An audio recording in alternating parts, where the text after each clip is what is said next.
ऑगस्टला छत्रपती शिवाजी महाराजांचा पुतळा पडल्यानंतर जिल्ह्यातील प्रशासनाचं आणि जनतेचं लक्ष विचलित करण्यासाठी या जिल्ह्यामध्ये जे जिल्हाधिकारी होते त्याचा बदलीसाठी कालावधी प्रशासकीय नियमात त्यांची पूर्ण न होता सुद्धा त्यांची तडकाफडकी बदली करून या जिल्ह्यातील प्रशासनातील लोकांचं असेल किंवा जिल्ह्यातील जनतेचं या ठिकाणी लक्ष विचलित करण्यासाठी आज या महाराष्ट्र शासनाने प्रयत्न केलेले आहेत.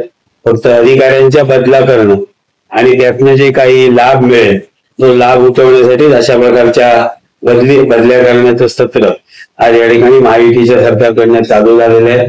कोणत्याही प्रशासकीय अधिकाऱ्याला त्या ठिकाणी त्याच्या नियमाप्रमाणे प्रशासकीय सेवेप्रमाणे 3 वर्ष काम करायला कुठेही दिलं जात नाहीये.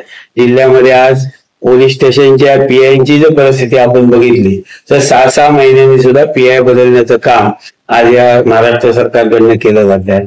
दुसरा विषय, आज महाराष्ट्रामध्ये किंवा सिंधुदुर्ग किल्ल्यावरती आपल्या राजकोट किल्ल्यावरती जो छत्रपती महाराजांचा पुतळा ज्या पद्धतीने पडलेला आहे आणि महायुतीमधल्या भारतीय जनता पक्ष असेल, शिंदे गट असेल, यांना त्या ठिकाणी जर त्याचं दुःख झालं असेल, मला वाटतं निश्चित ते सांगतायत की मोदी साहेबांनी माफी मागितली, शिंदे साहेबांनी माफी मागितली, पण या सगळ्या गोष्टीचा जर विचार केला ही माफी फक्त या माफीमध्ये त्यांचा दांभिकपणा आहे.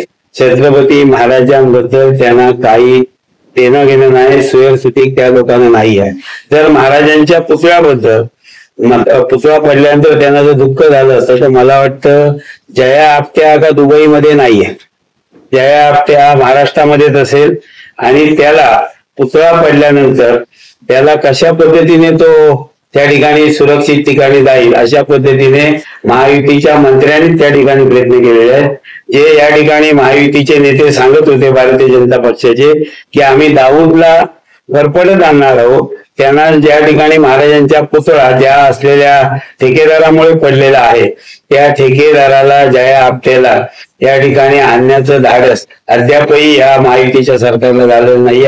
येणाऱ्या या कालावधीमध्ये या गणेशोत्सवाच्या आज जर जया आपटेला या सरकारने अटक केली नाही तर निश्चित या ठिकाणी सिंधुदुर्ग जिल्ह्यातील शिवसेना असेल, महाविकास आघाडी या जया आपटेच्या विरुद्ध आणि पोलीस प्रशासनाच्या विरुद्ध आणि विशेषतः गृहमंत्री फडणवीस यांच्या या कार्यपद्धतीमुळे जया आपटेला अटक होत नाहीये. जया आपटेला या सरकारचा आशीर्वाद असल्यामुळे आज अटक केली जात नाही. यांना जेणेकरून हा पुतळा पडल्यानंतर ज्या पद्धतीने हे जे सांगतात आम्हाला दुःख झाले आहे, आम्ही माफी मागतोय, हे फक्त जनतेच्या या ठिकाणी असलेली याची दिशाभूल करण्यापुरती या ठिकाणी माफी मागतायत. आज या ठिकाणी जर सक्षम पोलीस खातं असलं असतं तर निश्चित त्यांना त्या ठिकाणी जया आपटे मिळाला असता. आणि ज्या पद्धतीने या पुतळ्याची कामं जी आहेत, म्हणजे पुतळा असेल किंवा पुतळ्यासाठी लागणारी तिथले सुशोभीकरण जी केलेली आहेत ही कामं आज जे काही मजूर संस्थांना दिलं म्हणून जे सांगतायत ही त्या ठिकाणी त्यांनी केलेली तात्पुरती जी आहे ही प्रशासकीय सोय त्यांनी केलेली आहे. एका कामाचे 2.5 कोटीच्या कामाचे 12 तुकडे त्या ठिकाणी पाडलेले आहेत आणि 12 तुकड्याची कामं जी आहेत ही फक्त वेगवेगळ्या मजूर संस्थेवरती दिलेली आहेत आणि या मजूर संस्था वेगवेगळ्या असलेल्या पक्षामध्ये काम करणाऱ्या कार्यकर्त्याच्या आहेत. पण ही कामं भारतीय जनता पक्षाच्याच कार्यकर्त्यांनी या पुतळ्याची कामं अगदी जी आहेत ही ऑफ द रेकॉर्ड जर असतील तर त्यांनी ती केलेली आहेत आणि तिथे आपण प्रत्यक्ष ती पाहणी केली त्या सुशोभीकरणाची.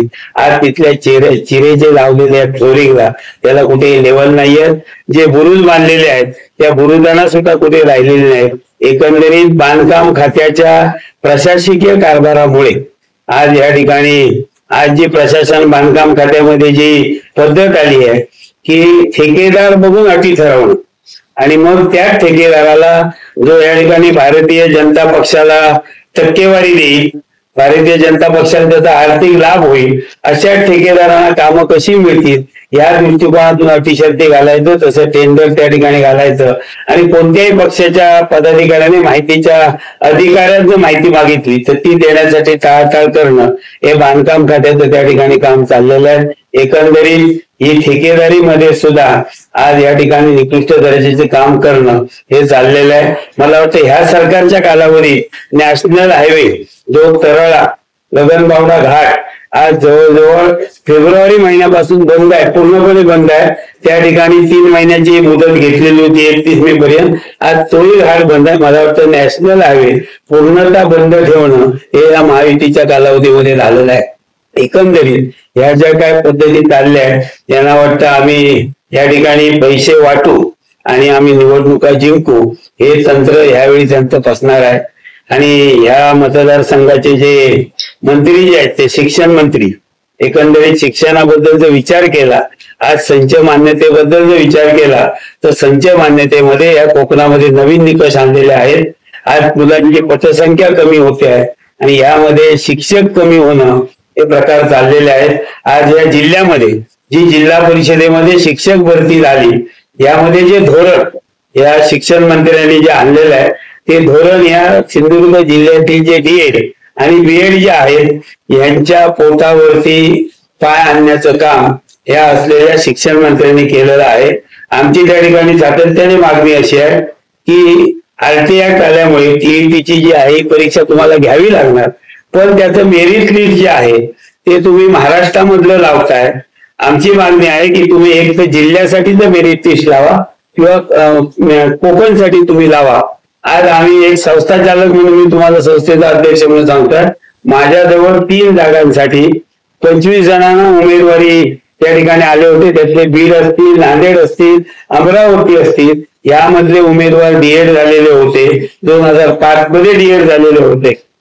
एकालाही मराठी शब्द फळ्यावरती लिहिता येत नाहीये अशा प्रकारचे उमेदवार आलेले होते.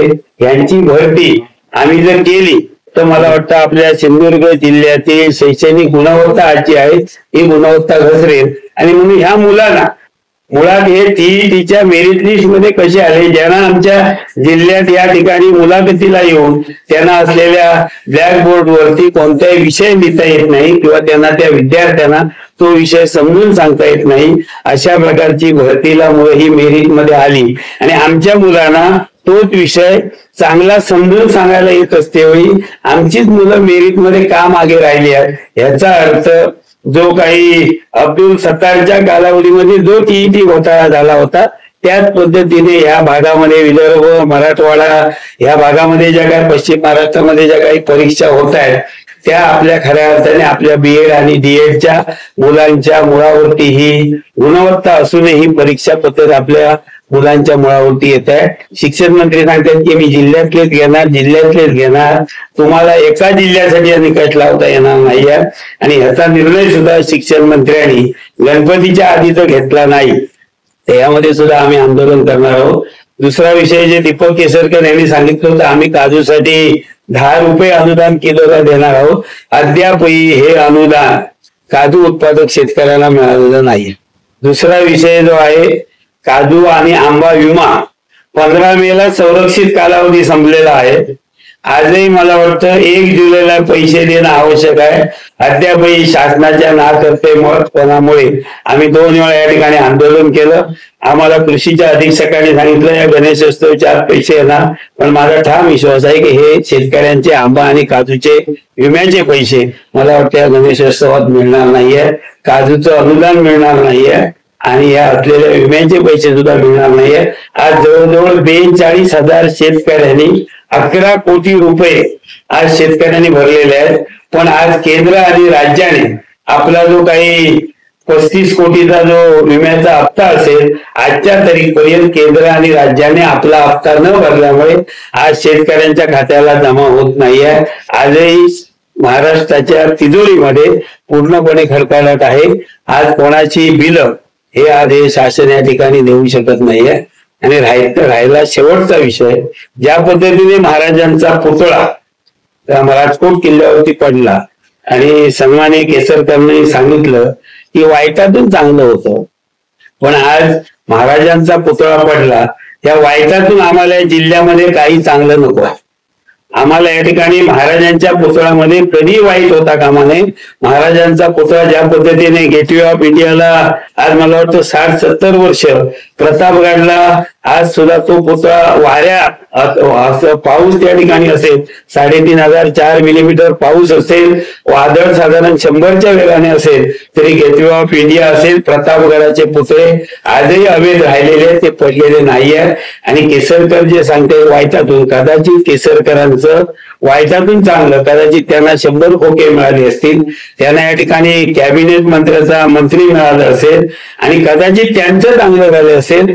पण आज महाराजांचा पुतळा पडून आज या जिल्ह्यातील आमच्या असलेल्या तमाम शिवप्रेमींच्या भावना दुखावलेल्या आहेत. हे आमचं वाईट झालं आणि आमच्या वाईटातून जर केसरकरांना वाटत असेल की आमचं या ठिकाणी चांगलं झालं, तर त्याचा आम्ही या ठिकाणी जाहीर या ठिकाणी निषेध करतोय. आणि ते जे सांगतात आम्ही 100 कोटीचा पुतळा उभारू, म्हणजे या असलेल्या 10 कोटीच्या पुतळ्यामध्ये सुद्धा तुम्ही लोकसभेला लोकांना मतदारांना पैसे वाटले, आज सुद्धा तुम्ही 100 कोटीचा पुतळा उभारून या उद्याच्या येणाऱ्या विधानसभेला सुद्धा तुम्ही पैसे वाटण्याचा पुन्हा प्रयत्न करा. तुमचा असा पैसे मिळण्यासाठी, भ्रष्टाचार करण्यासाठी तुमचा यापुढे आम्हाला विकास नको आहे. आम्हाला या ठिकाणी जनतेला अपेक्षित असलेला, जनतेच्या भावना न दुखवणारा विकास आम्हाला पाहिजे आहे.